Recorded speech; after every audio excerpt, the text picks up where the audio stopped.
Welcome to The Cow Behind the Barn, a podcast exploring humanity, the world, and the divine, as experienced and interpreted by an artist. I'm Kevin Caldwell, the co-founder of the Table Collective.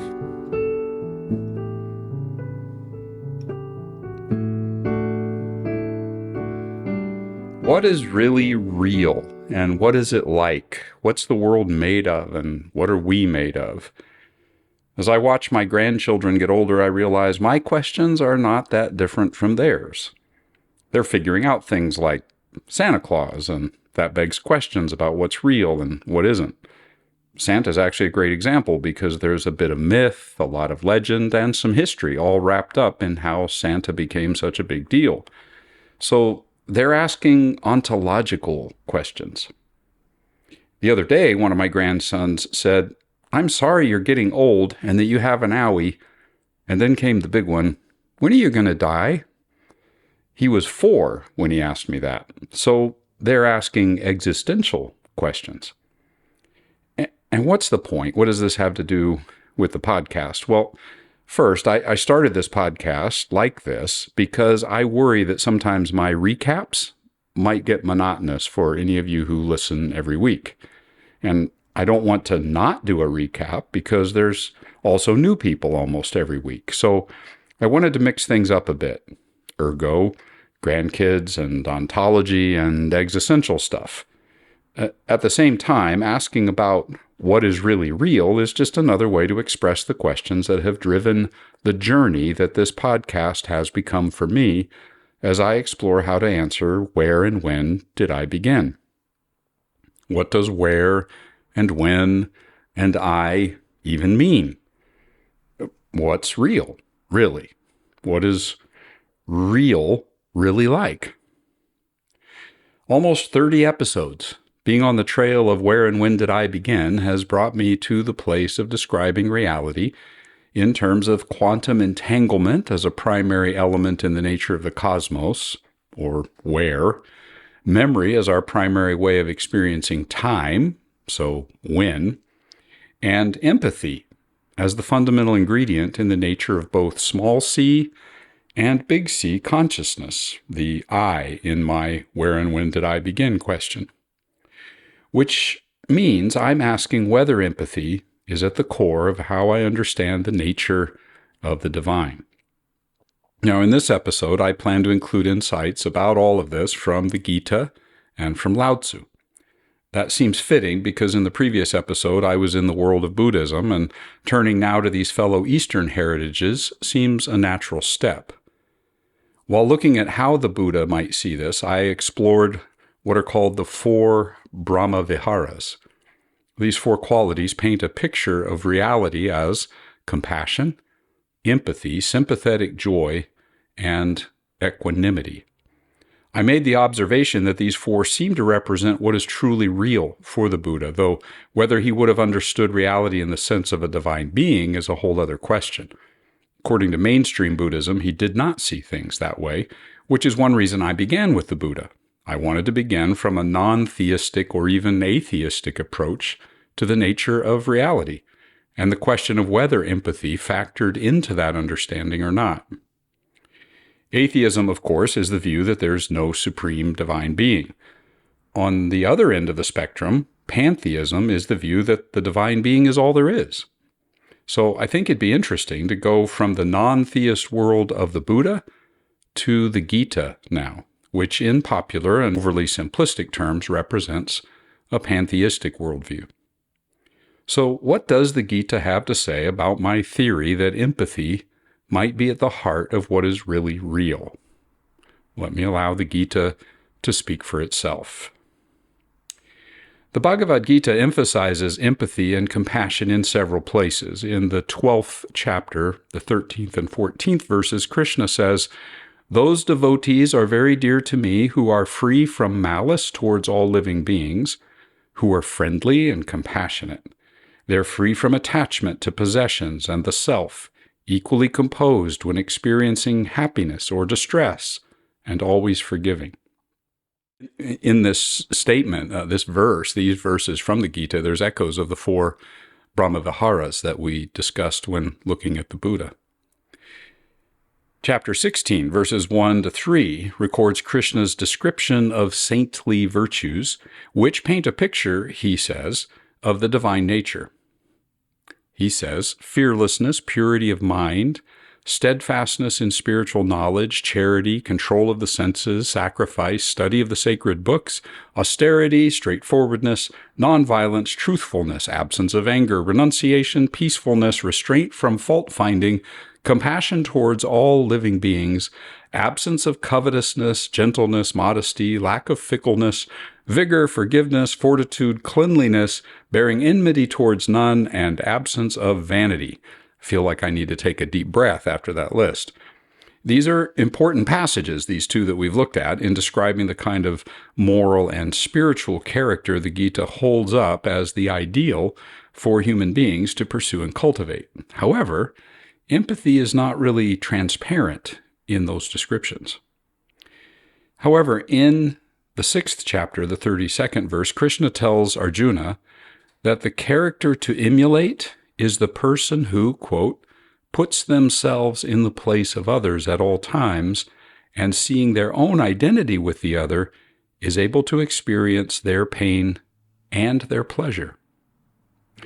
In addition to specific moral principles about nonviolence and detachment and humility, etc., the Gita promotes compassion as a crucial aspect of spiritual growth and a path to spiritual enlightenment and connection with the divine self. And now in this passage, in emphasizing the importance of putting ourselves in the place of the others, the Gita puts empathy in the center of its vision for spiritual transformation. Now, there is an ethical element here and an emotional one. We are encouraged to act and to feel as if we are in the place of another person, and that's what I am referring to as the existential element of empathy. Let me say some more about empathy and the Gita. Because empathy in the Gita is rooted in far more than just this ethical, emotional, or psychological reality. Let me go back a bit and set some context. The Upanishads are a collection of philosophical and religious texts that date back to around 800 to 500 before the Common Era. The Bhagavad Gita, which is believed to have been written perhaps 100 years after the collection of the Upanishads, shares a lot of its worldview, including the understanding that everything is interconnected and shares the same essence. That means that when Krishna teaches Arjuna to see all things as himself, there is both an ontological and existential element to the teaching, and the two are connected. And that's what I want to explain in more detail. Let me say more about this idea of essence and empathy. There are two important words, Advaita and Atma Uramyata, which describe what I'm calling the ontological and existential dimensions of empathy as the Gita presents them. Let me talk about Advaita first. This term is a very important philosophical, spiritual term in the traditions of the entire subcontinent, what Europeans began to call India long before the formation of the India we know today. Advaita is a Sanskrit word meaning not two or no second. And thus the term conveys the idea that the inner self, small a Atman, is the same as the big S self, or big A Atman. There isn't a second. There's not two. The Bhagavad Gita, while not explicitly using the term Advaita, contains teachings that align with the concept. The Gita emphasizes the unity of the large self, large A Atman, large S self and large A Atman, and ultimate reality, and as the nature of ultimate reality, and teaches that the individual self is ultimately identical with that large S self. In other words, whether we feel empathy or not, whether we allow ourselves to feel the feelings of another as if they were our feelings, or as if we were that person, we actually do have a far deeper empathetic connection with everyone and with everything. For at the end of the day, we're the same. We're not just as if another, we are each other. Empathy for the Gita is ontological. And that doesn't mean that there's no experiential or existential aspect. And that brings me to the second term, Atma Ramyata. One of the most important Sanskrit words, which can be rendered empathy, is this term. The word is literally putting oneself in the place of another. It's the word used in Gita chapter 6, which I cited above, where we saw that the character to emulate is the person who puts themselves in the place of others at all times, seeing their own identity with the other, and is able to experience their pain and their pleasure. By the way, it seems like this feeling the pain of others as our own is akin to the Brahmavihara that we saw in the Buddhist teaching named compassion. And the sympathetic joy, Brahmavihara, is akin to feeling the pleasure of others as if it's our own. And in that sense, they're two different ways of working out the empathy, Brahmavihara. But I digress. Back to the Gita. I call this the existential dimension in the sense that there's an encouragement here in the Gita to activate, I might say, the ontological quality, to cultivate it, to live in day-to-day life and experience as if it is true that we are in the place of each other, not just as if, but as we are. In other words, in keeping with the longer tradition of the Upanishads and the more general worldview of the subcontinent, the Gita teaches both the ontological and existential reality of empathy. The ontological reality is that we are all the same. We share the same essential beingness. The existential reality means to live in conformity with that ontological reality, to live in accord with what we are, and so to treat others in accord with what we are. Now, is there a way to try to imagine and experience this in an artistic way? I'm a little nervous about the song that I'm about to share. On the one hand, I like where the song is headed, which means I don't quite like where it is. I like what it might turn out to be, but it isn't there yet. This is a very unfinished, unpolished work, and I actually feel a bit raw sharing it here in this state. It's called Memories of Trees, and though written a few weeks before I came to some of the ideas that I'm exploring now, it is an attempt to capture themes I'm working with related to entanglement and memory and empathy. If consciousness, and big C consciousness, is entangled with everything, and if the essence of this entanglement is empathy, and if our primary way of experiencing our entanglement is through memory, then what might be the collective memories stored in the interconnected consciousness that we share with trees, and they with us? And so the song, Memories of Trees.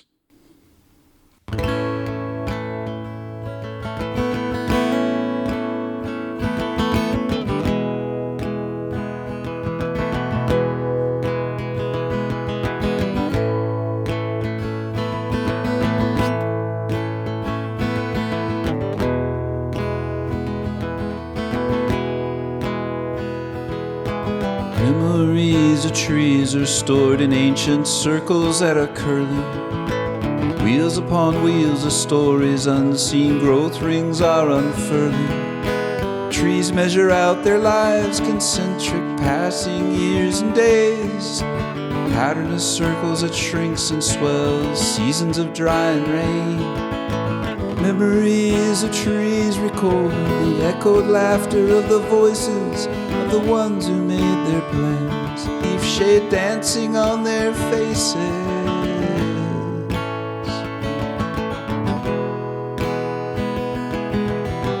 Leaves carry our dreams in the silent trees. They may fall or they may burn, turn back to the dust, dreams and leaves. Still breathing, waiting to return in the memories of trees.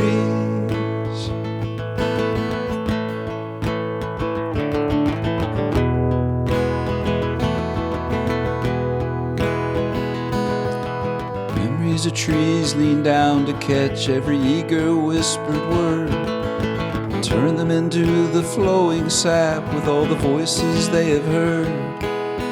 Trees are waiting to tell the world all those things they've stored away.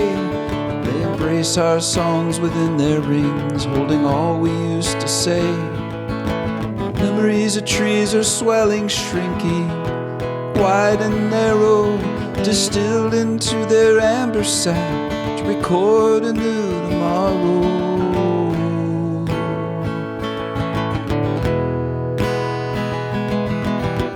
Leaves carry our dreams in the silent trees. They may fall or they may burn, turn back to the dust, dreams and leaves, still breathing, waiting to return in the memories of trees.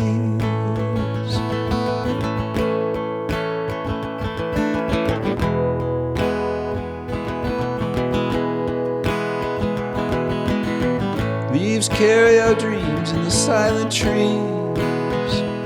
They may fall or they may burn, turn back to the dust, dreams and leaves, still breathing, waiting to return in the memories of trees.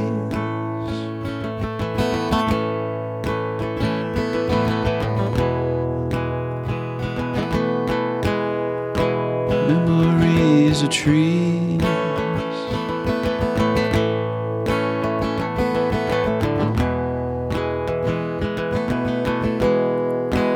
Memories of trees.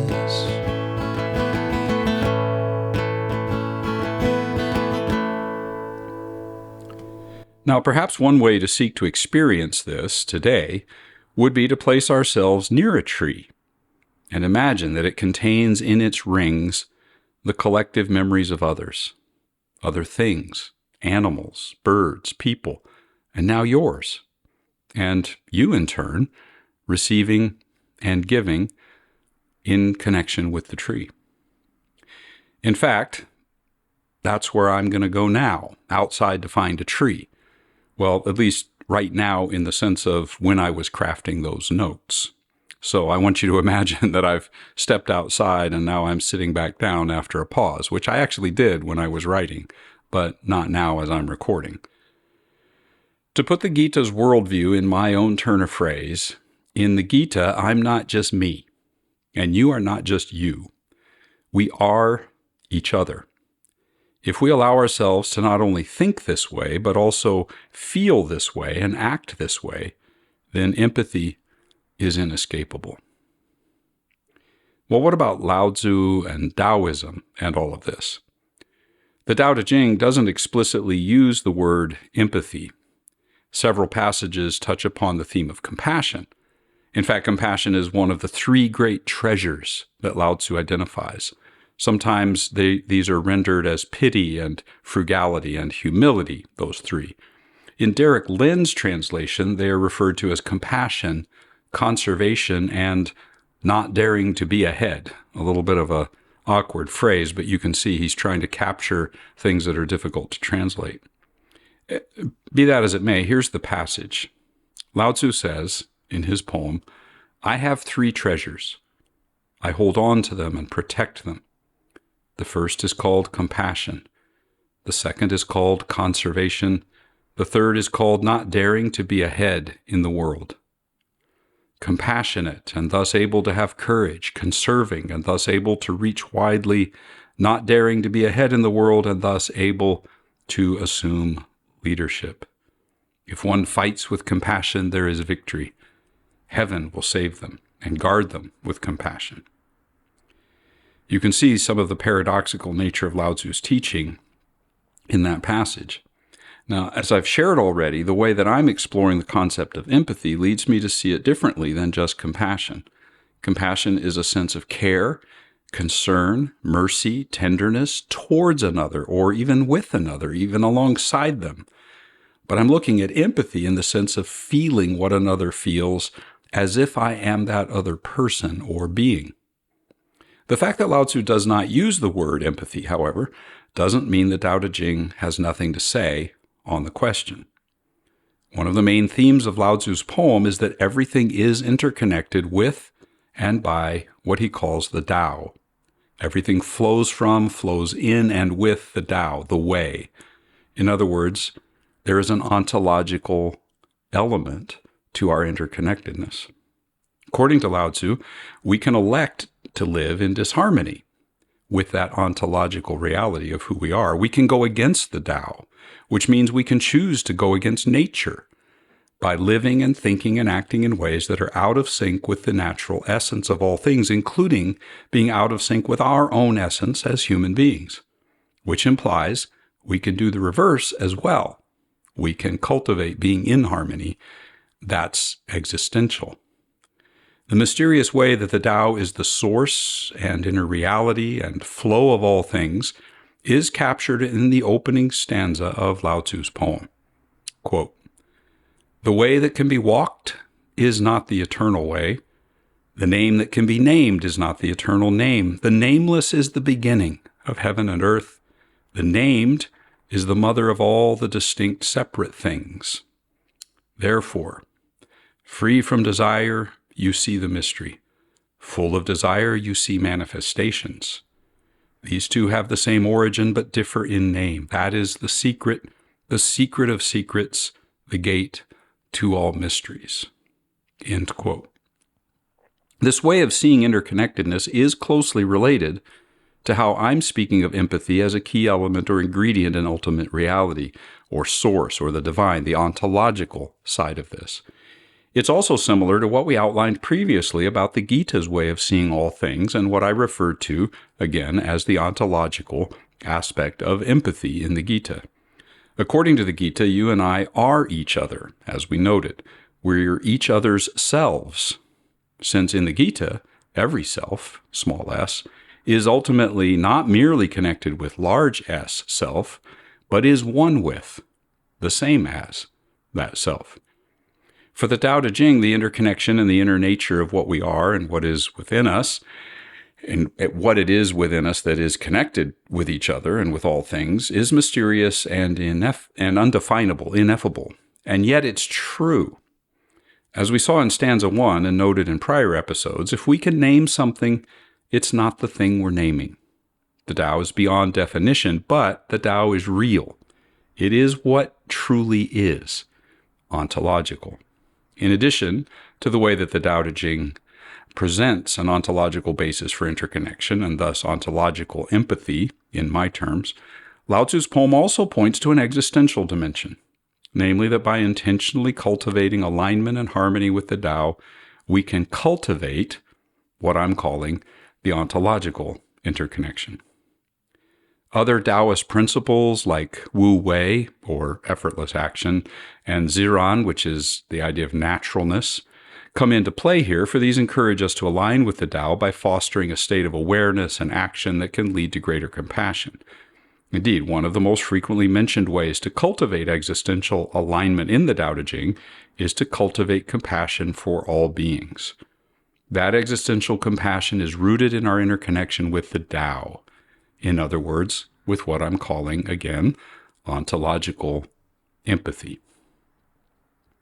This seems like a good place to pause and allow ourselves to allow empathy and compassion to perhaps be more than ideas that we're talking about in my case or listening about in yours.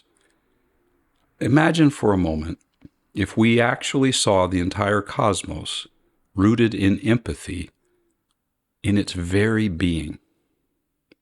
Imagine if you and I lived in keeping with that essential element of the cosmos. In other words, if we actually truly lived in connection with empathy. I'm going to share a poem here that I've not shared in a while. I wrote it during what is called Ghost Month while my wife and I were living in Malaysia. Among other things, Ghost Month is the season in which the dead revisit the world, and there are all sorts of traditions and taboos to be attentive to for the living. For me, the idea of the season and the inner life of the poem both allow for an expression and experience of memory.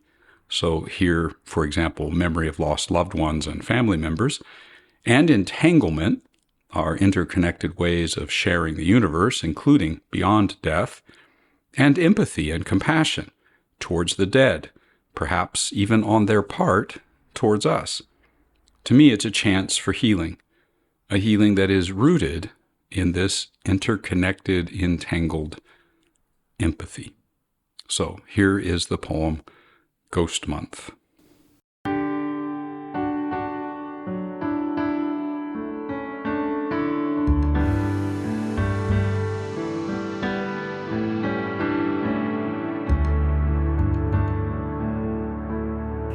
It's Ghost Month again, when the lanterns float to the sky and light the path for souls who seem to have lost the way. It's Ghost Month again, when tables are spread, feasts and empty places wait for the almost forgotten to return. It's Ghost Month again, when no one sits on the last bus of the day and we point our shoes away from our beds. It's Ghost Month again, when setting sun sees footsteps plodding home to rest, each room uncertain which is host or guest or ghost. It's Ghost Month again, when the dead walk from the edges of dreams, memories of grief into the deepness of the dawn. It's Ghost Month again, when the women sweep paper ashes from the night back into the shadows of bin and garbage bag. It's Ghost Month again, when faces peer furtive from a window, then stop to turn, open their bolted doors. It's Ghost Month again, when living and dead both look each over and wonder just briefly if they've met. It's Ghost Month again, when for one cycle of the moon we see things as they are, and all the ghosts, both the living and the dead, share houses, streets, and sun and moon, and at night lay and dream together in the same beds. It's Ghost Month again.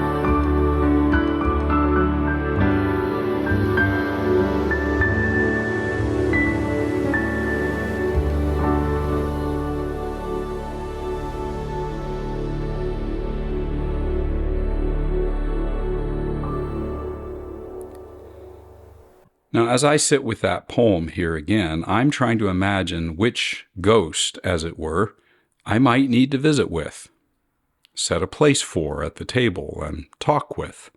And talk about what? That's where the healing can come, perhaps. Well, as we've seen, both the Gita and the Tao Te Ching include ontological and existential ways of describing empathy. And in the prior episode, I described how I see Buddhist thought, from a very different starting place in terms of worldview, leads, though, to the same or similar result. Buddhism is generally far less confident in making any assertions about ontology, the isness of reality, much less confident than, say, the Gita. And despite Lao Tzu's insistence on the mysterious, indefinable nature of the Tao, he still insists that the Tao is. However, my journey through these three religious heritages is bringing me to a similar set of conclusions relative to the question I posed as I began to move from exploring human consciousness to the question of divine or big C consciousness, or at least to the question of something more than individual human consciousness at least. So as I begin to conclude this episode, I'm circling back to the where and when did I begin question. What does where and when and I even mean, as I asked at the outset of this episode? That is, what is real, really? And what is real, capital R, really like? I posed something like a thesis as I was turning from small c consciousness to big C consciousness. and I've already summarized it earlier in the episode, but I think it's worth saying again. I posed a description of reality in terms of quantum entanglement as a primary element in the nature of the cosmos, or our where, memory as our primary way of experiencing time, or when, and empathy as the fundamental ingredient in the nature of both small c and big C consciousness, or the I in that question. I'm not surprised, of course, to have discovered that the three religious heritages, and I'll add here the heritage of physics, and the philosophical heritages I have consulted, all speak very differently about reality.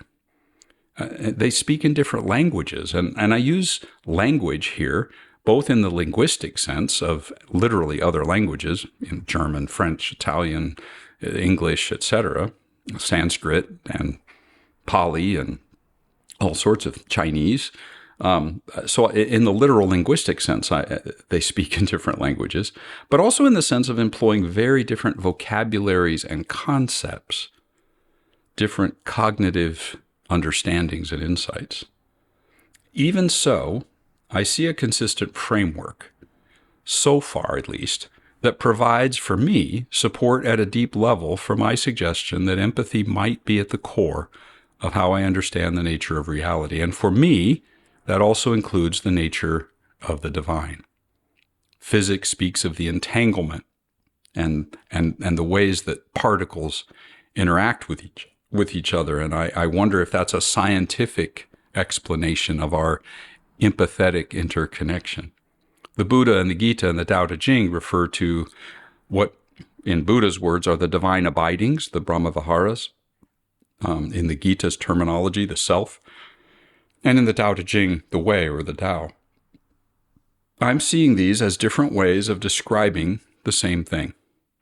The profound ontological interconnection we share with each other and with all things, and the profound potential then for existential expression of that ontological reality in the course of interactions with each other and with all things.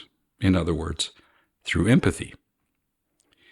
So empathy is, again, ontological, rooted in isness, and this empathy can be existential in the sense of being experienced and cultivated.